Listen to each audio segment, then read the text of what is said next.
Hello everyone, welcome to our channel Mais Africa. I'm Francisco Santos, and I will be your host on this journey where we'll explore the African continent in conversation with our guests, discussing captivating topics related to Africa. Before we dive in, don't forget to subscribe the channel, give us a like, and hit the bell to make sure you don't miss our upcoming interviews. In today's Grande interview, I'm joined by my colleague Vanessa Africani. Without further ado, let's get to it.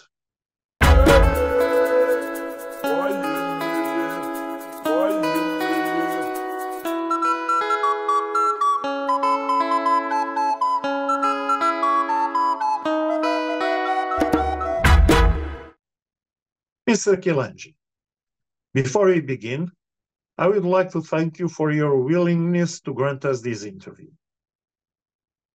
But before we start, could you introduce yourself to our followers, telling us a bit about who you are and sharing some details about your professional journey leading up to your current position as the Ambassador of Tanzania to Brazil and South America? Thank you very much. My name's Adelardus Kilangi, and I'm the Ambassador of the United Republic of Tanzania to Brazil and the entire South American region. So I enjoy the title of Ambassador extraordinarily and plenipotentially. Going to my career and professional background, I can cluster that background in 4 areas. In the first area, I've been in the academia. I have taught law at university, and I've done a number of academic assignments and postings for about 15 to 20 years. But I'm also in the legal profession. I was trained as a lawyer. I became an advocate of the High Court in Tanzania. But also my immediate position before being appointed ambassador was Attorney General of the United Republic of Tanzania. But I've also worked in international organizations and in institutions, notably the African Union, where I was president of the Commission of International of the African Union. But I've also worked in the United Nations Economic Commission for Africa as a senior mineral law advisor with the African Minerals Development Center, and I've also done a number of advisory functions and served in a number of boards within the legal profession. The third area where I could consider as forming part of my career and professional background is the civil society. I've worked in a number of civil society organizations where I was involved in managing projects and various programs in Tanzania. And now I'm into diplomacy, but I had an opportunity way back in Tanzania to work with an embassy of another country.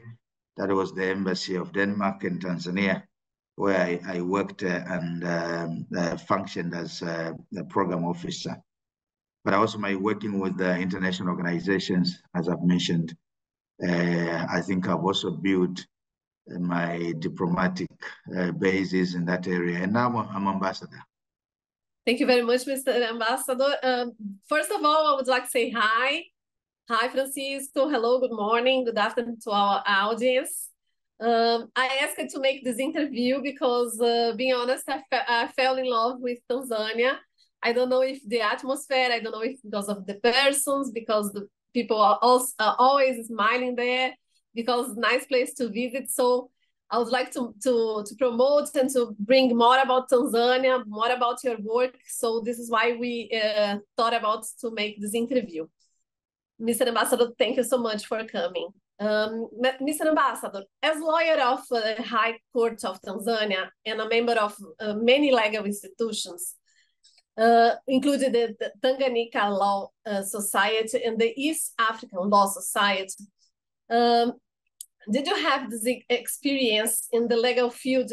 Do you think that these experiences in the legal field influenced your diplomatic approach and the promotion of Tanzania's interests in Brazil and South America, or not? Definitely, we are always told that our backgrounds, our professional and academic backgrounds would always follow us in whatever business that we are doing at that particular moment.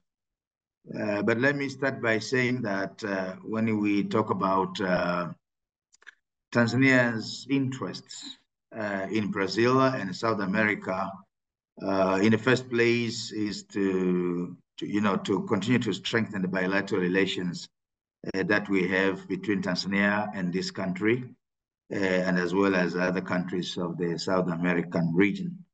But also we deal with the consular services. We provide consular services, and this is mostly to Tanzanians who are living in this region, in this country and in this region, but also services to people from around this region who would like to visit Tanzania.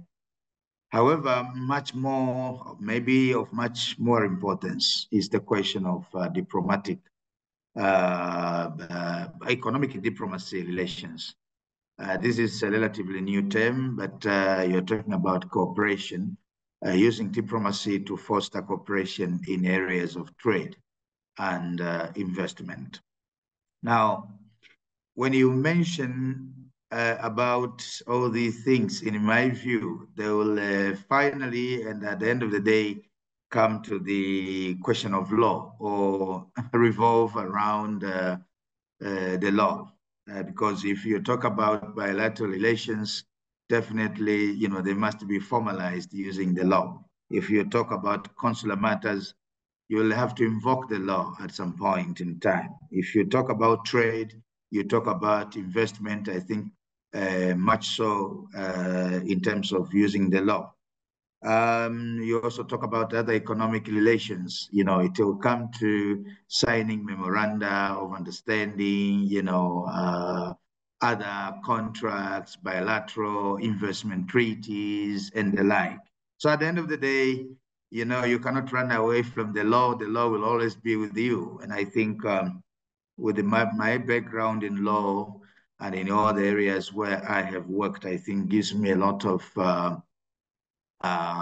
support as I deal with these other functions in the diplomatic field.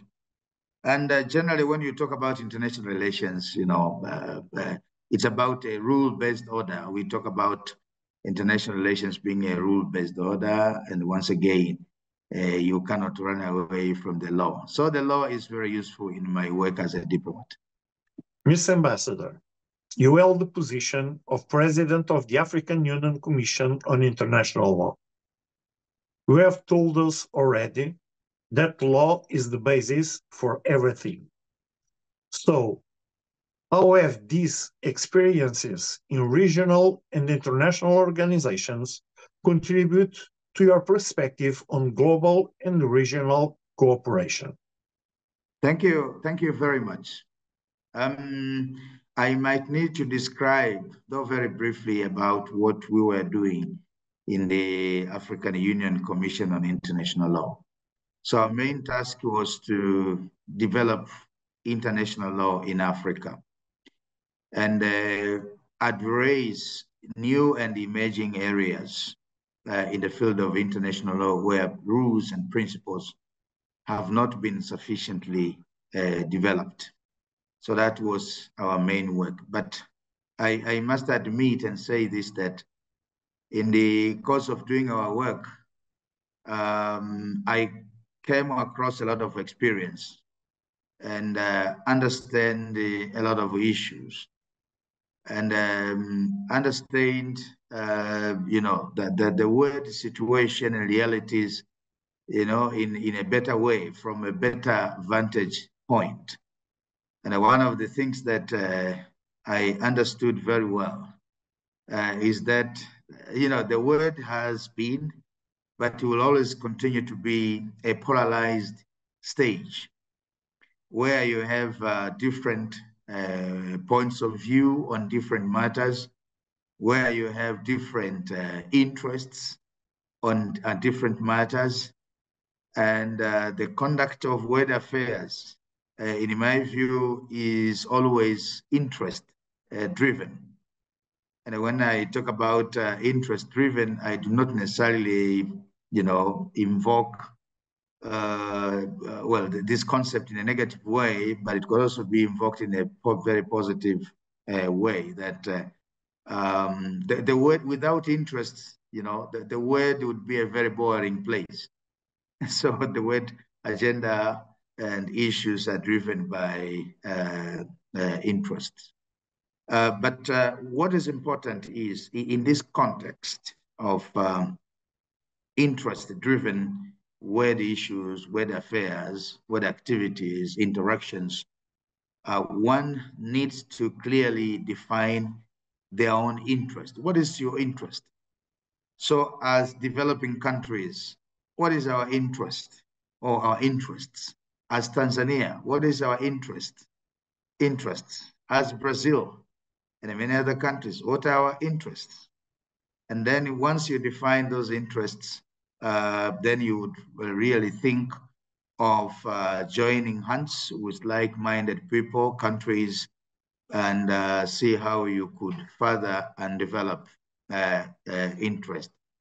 Mr. Adelardus, as an ambassador, you have the responsibility to strengthen bilateral ties between Tanzania and Brazil, promoting both trade and cultural exchanges.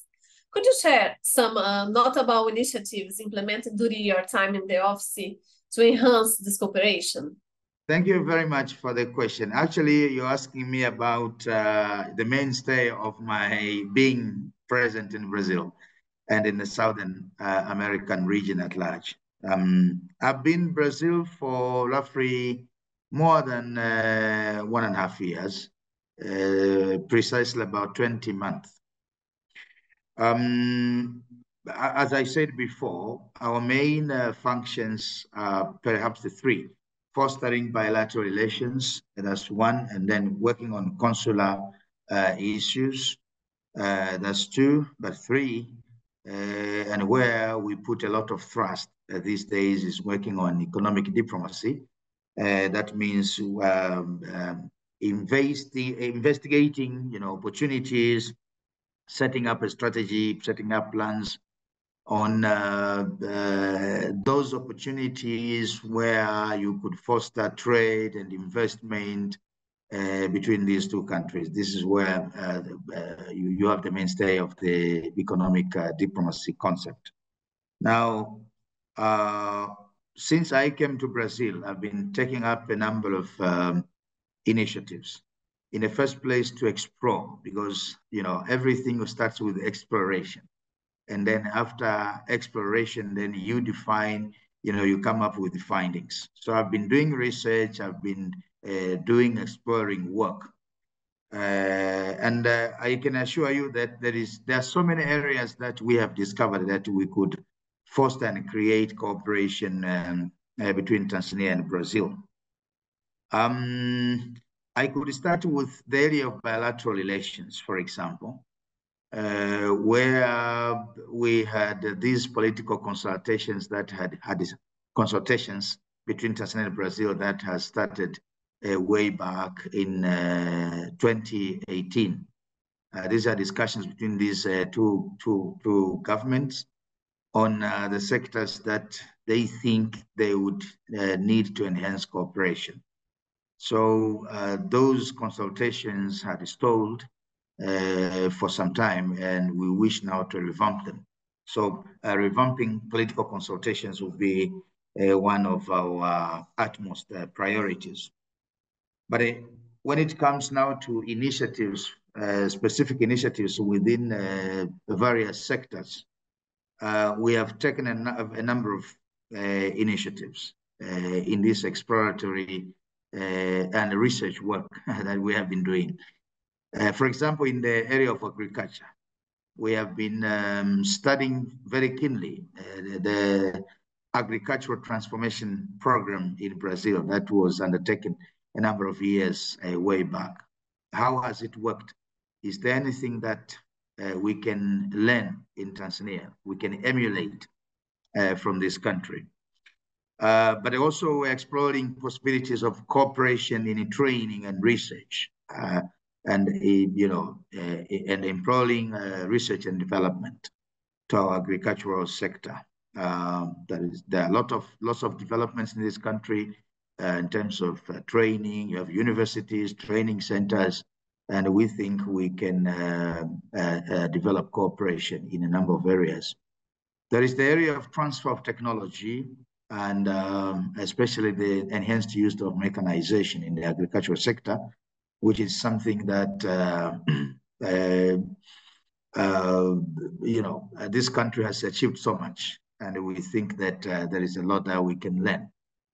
We want to talk and think about cooperation in the production of quality seeds. But this is very important. If you want to increase agricultural productivity, obviously production of quality seeds is very important. There is the question of irrigation. We have done our research, we have done our studies in this area, and we think that much progress has been done in this area, in this country, and therefore there is a lot that we can learn. There is the question of capacity building and the support services to small and medium-scale farmers. Because one of the characteristics of the main features of the agricultural transformation program, as we have learned it in this country, is that it did not seek to liquidate or suppress or kill the small farmers. But within the planning of this transformational program, I think efforts were made to see to it that the small farmer is given space within this transformation. He's not liquidated, he's not killed. And therefore we think that, in this fact and reality, there is something that we can learn. There are issues of capacity building and support to agricultural cooperatives. I think very, very big strides have been made in this country in terms of supporting the cooperatives. And in turn, I think cooperatives have played a very important role in the transformation of agriculture in this country. Because we also have, and we used to have cooperatives in Tanzania, and we think that we can learn a lot from Brazil, and we can use those lessons to strengthen our own cooperatives. Going to specific products and crops, for example, we have developed interest in the farming of sugarcane and production of sugar. We know Brazil is leading the world in this area, and we also have our own struggles in Tanzania, and we think that there is a lot to learn from this country. There is the issue of manufacture of fertilizers. We also think that there could be initiatives that we could take in this area. Brazil also has been supporting 2 projects in Tanzania. There is Cotton Victoria and Beyond Cotton. They are to do with, enhancing production of cotton. But within that context, many lessons and valuable lessons were learned. And we have been discussing with the implementers of the project, the World Food Program, Brazil. And of course, these projects have been implemented with the support of the Brazilian government. So there are very good lessons that have been learned, which we think can be replicated elsewhere in Tanzania. Very many viable lessons. And if we want to talk about these lessons, we would need a session of its own because there are so many and very interesting lessons. But if we go to the field of livestock and fisheries, we have been working on availability of fish feed, but also the possibility of having an investment from Brazil in the construction of a factory that will produce fish feed. And because there are efforts in Tanzania by the government to promote fish farming. We have also been working on obtaining good cattle breed for both beef cattle and milk cattle. I heard a story from India that Brazil, many years ago, maybe more than 100 years ago, took some breeds from India to Brazil and then developed them in the course of time. But now it's India that is actually looking to Brazil for cattle breeds, for these cattle breeds.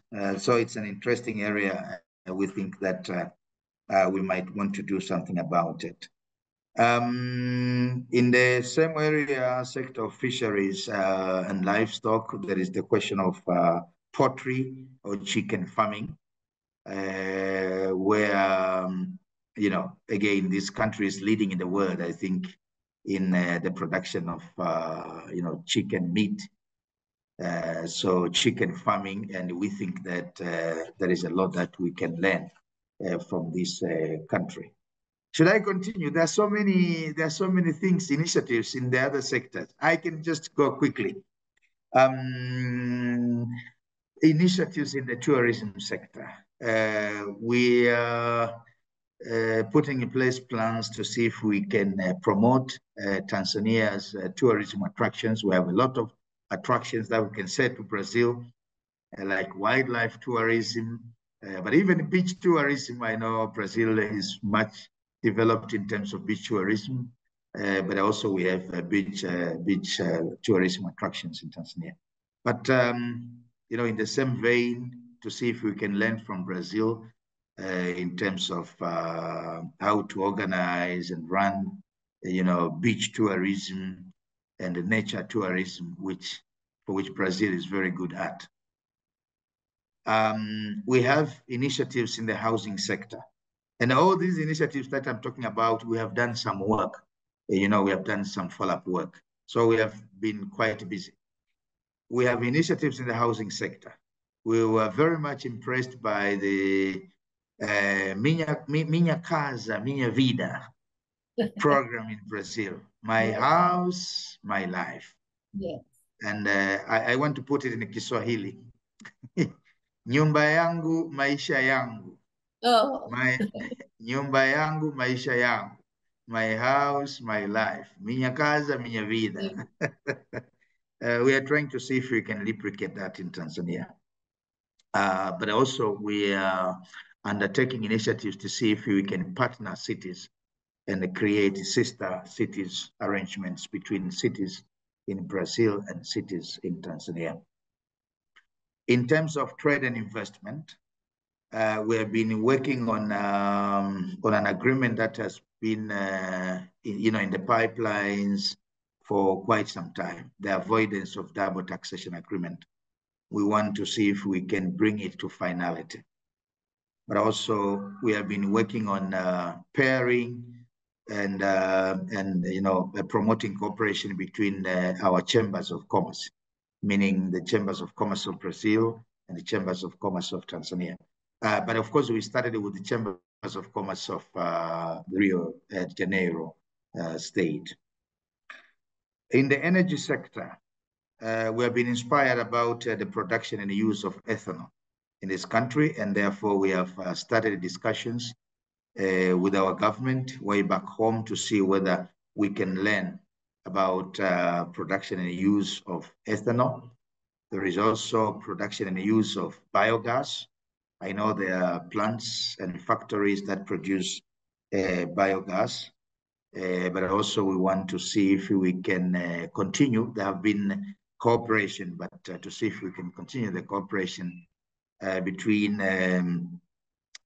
some some of the Brazilian institutions working in the oil and gas sector and their counterparts in Tanzania. In the mining sector, also, we are there. We have been doing work in that area. And in this particular area, we want to see if we can create and build cooperation and the capacity building in the area of gemstones cutting.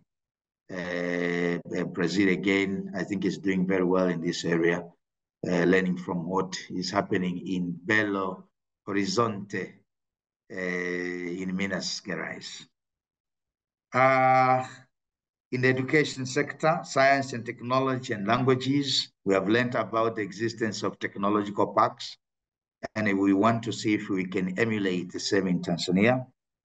But we also want to start teaching Kiswahili in Brazil, but that will go hand in hand with the teaching Portuguese in Tanzania. Right. Because if we promote the Tanzania's tour attractions in Brazil, then we would need to have a little bit of Portuguese, to visitors coming from Brazil, to be able to tell them bom dia, bem-vindo, tudo bem, tranquilo, beleza. Very nice, very nice. Tudo jóia.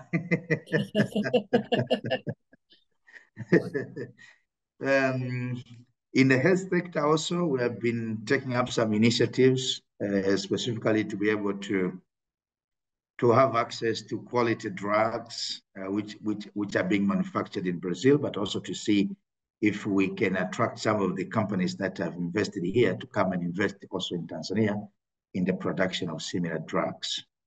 And finally, in the sports sector, we have worked on creating cooperation and linkages between sports agencies and institutions in Brazil, especially soccer. Brazil and soccer. Soccer to Brazil is like religion. So creating linkages with Tanzanian institutions in the field of sports and soccer in particular. Okay, great. Yes, so those are the initiatives that we have taken a lot. Yes, I can see you made a very good research about Brazil, and then you are doing a very good homework, right? Learning a lot. Exactly. Great. Before moving on the next question, I'd like to take a quick pause to thank you for your support so far. If you haven't subscribed to the channel yet, now is the perfect moment. Click the subscribe button, give us a like, and don't forget to activate the bell to not miss any exciting details. If you're already subscribed, thank you for your support. Back to the interview. Let's discuss a more current topic. How can Brazil and Tanzania explore joint opportunities within the context of the Sustainable Development Goals and address global challenges such as climate change, a present problem, and the promotion of social equality? Yeah, thank you very much for these two questions. In the first place, the entire agenda behind the Sustainable Development Goals is very pertinent for these two countries, for Tanzania and Brazil, because the mainstay of it, the bottom line of it is a discussion about development, but a development which is sustainable. Now, picking specifically the issues of climate change and social equality, in my view, there are two ways where Brazil and Tanzania can work together, to enhance the agenda or to push forward, rather, the agenda in these two areas. The first way would be to work together in the regional and international platforms where these matters are being discussed or worked upon, tabled, etc., etc. And this is possible, in my view, because I understand that Tanzania and Brazil tend to share same positions, same approaches as far as these matters are concerned. I'm talking about the environment, for example. I understand Tanzania and Brazil share the same positions. There are no contradictions, there are no contrasts of positions. And when you talk also about social equality, I tend to believe that Tanzania and Brazil also share the same positions. Because when you talk about social equality, you would, necessarily talk about things like access to economic opportunities, access to social services, participation in political processes. I understand that Tanzania and Brazil tend to share some positions, and that they have similar approaches and sometimes initiatives in these areas. So that was the first way in which I've talked about working together in regional and international platforms, cooperating, supporting each other. But the second why could be developing bilateral programs that would address these areas. So Tanzania and Brazil could develop, bilateral programs on the environment. For example, in the context of agricultural projects, an issue of environment can be incorporated, can be embedded. And when you talk about social inclusion, for example, I gave the example of making sure that the small farmer within the agricultural transformation program of Brazil, the small farmer is given space, is not suppressed, is not liquidated, is not killed, by the big farmers. So I think some of these things can be incorporated, inculcated in bilateral programs that can be developed between Tanzania and Brazil. Mr. Ambassador, I assume you have had the opportunity to experience cultural similarities between Tanzania and Brazil that in a way facilitates the straightening of relations between the two countries. Is there any specific projects you can highlight where these cultural similarities have been important? Yes. Thank you for the question. And maybe I would start by saying this, that when you talk about culture, language is also part of that culture. And the language we speak in Tanzania, Kiswahili, also has some Portuguese words. So we have similarities, starting with the language or linguistic platform. We have words like mesa, we have words like bandera, we have words like limao, we have words like pesa, and many others, which are basically Portuguese, but also Swahili words. And this was because of the history, because historically, the Portuguese passed also through the coast of East Africa. I think after landing in the River of January, meaning the Rio de Janeiro here in Brazil, and then later on they passed through the coast of East Africa. But also in other areas, there are cultural similarities. There are some similarities between Brazil and Tanzania. In any case, if there are no similarities, at least there are interests in learning about each other's culture. So what can we do and what have we done? In terms of what we can do, we think that we could, plan and encourage, cultural experience visits between these two places.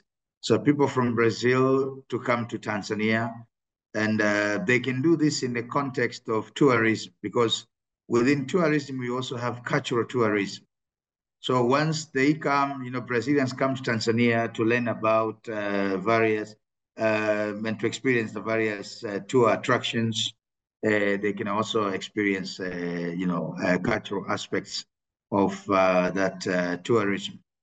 And similarly, we can have groups coming from Tanzania to Brazil.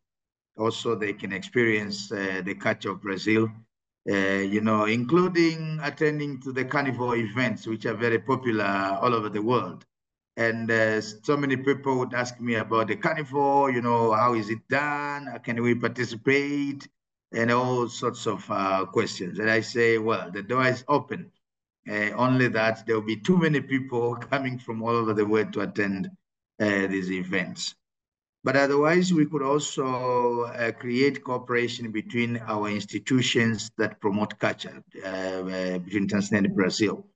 For example, we have the Samba schools. I've learned of the Samba schools, and we have had discussions already with the Samba schools and see whether we could create again some sort of cooperation with Tanzania in the area of culture. But also we could bring cultural groups from Tanzania to Brazil. And in fact, in this month, we'll be bringing one.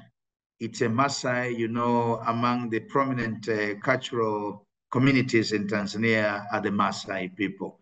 So there will be a Maasai cultural group that will be coming from Tanzania to Brazil because Tanzania, the Embassy of Tanzania in Brazil will be in the center stage this year in the Brazilian Fashion Week. So we'll be showcasing our cultural, artifacts, cultural products, and they will also have this group attending, and they will also be having things to show. So this is how I see, as the way that we can promote cultural cooperation within these two countries. And what I've mentioned are some of the initiatives that we have taken already in this aspect. Mr. Kilangi, to conclude this interview, given your rich diplomatic experience and beyond, what advice can you offer to future young diplomats and academics who aspire to follow a similar path to yours? There is a lot that I can say here, but maybe to be quite brief and precise is we gain much experience through learning. So my biggest advice to the upcoming diplomats, to emerging diplomats, will be to learn and to undergo a 360-degree learning process. In the sense that most of the young men these days will tend to focus only on their profession, on their career that they are pursuing, and leave aside all these other ancillary matters. In my view, you make a better diplomat, but a better of everything else if you have the 360, roundup learning process. That means you learn about economic issues, you learn about political issues, you learn about social issues, you learn about what is happening, in the world, issues in the world, you learn about agriculture, you learn about energy, you learn about industry, you learn about, virtually, everything, which affects you in your life. You learn about cultural issues. In my view, then you can, in that way, you can be very broad-minded. And a good diplomat, in my view, is one who is broad-minded and not one who is narrow-minded, because then, you can have a view of things and issues, including world issues, from a broader perspective. And in that way, you are likely to be very useful, even when it comes to discussing, finding solutions to issues, to problems, to challenges, and whatnot. If you are broad-minded, then you stand a better chance to be able to find solutions to problems rather than if you are narrow-minded. That's my very personal view. Mr. Ambassador, first of all, Asante Sana for this rich interview. Francisco, Asante Sana, I learned when I was in Tanzania, Asante Sana is thank you so much in Swahili. And I would like to bring to our audience a very nice prayer that I received from my boss from the Cameroonian chamber. You can look for the link in the Google or even else in the YouTube, the Baba Yeto prayer, that is our father prayer in Swahili. That is really, really nice, that the persons can look for and learn a little bit more about this prayer in Swahili. That is really nice. When I'm sad and when I need some energy, I go to my YouTube to watch these videos because they are very nice. And thank you so much, Mr. Ambassador, for this interview. And I can wait to come back to Tanzania because I really like it. And I hope that we can make many projects between Brazil and Tanzania. So thank you so much for your presence. Thank you very much, Vanessa. And I thank very much Mais Afrika. I think I pronounced that properly for the opportunity you gave me to have this interview. Because there is a lot of things that we do, but we seldom have an opportunity to get it out to the wider, audience. So thank you very much for this opportunity. And should you think of, again, organizing another session like this, we'll always be ready and prepared to participate. It was a pleasure to be here with you. The only thing I can say is thank you very much for taking some of your precious time for this interview. I hope we can see you another time. Yes, see you soon. My pleasure. Thank you. And tchau, tchau. Muito obrigado. Obrigada, senhor embaixador. Muito obrigada. De nada. And thus, we come to the end of this interview. I hope you have enjoyed it. Before you switch to another channel, let us know what you thought of the interview in the comments. Very important, don't forget to subscribe channel and click the bell to receive more content in the future. In the upcoming Grande Interviews, we promise to bring more engaging stories and incredible guests. Thank you very much for your dedication, and until next time, we'll be here always full of enthusiasm and love for Africa.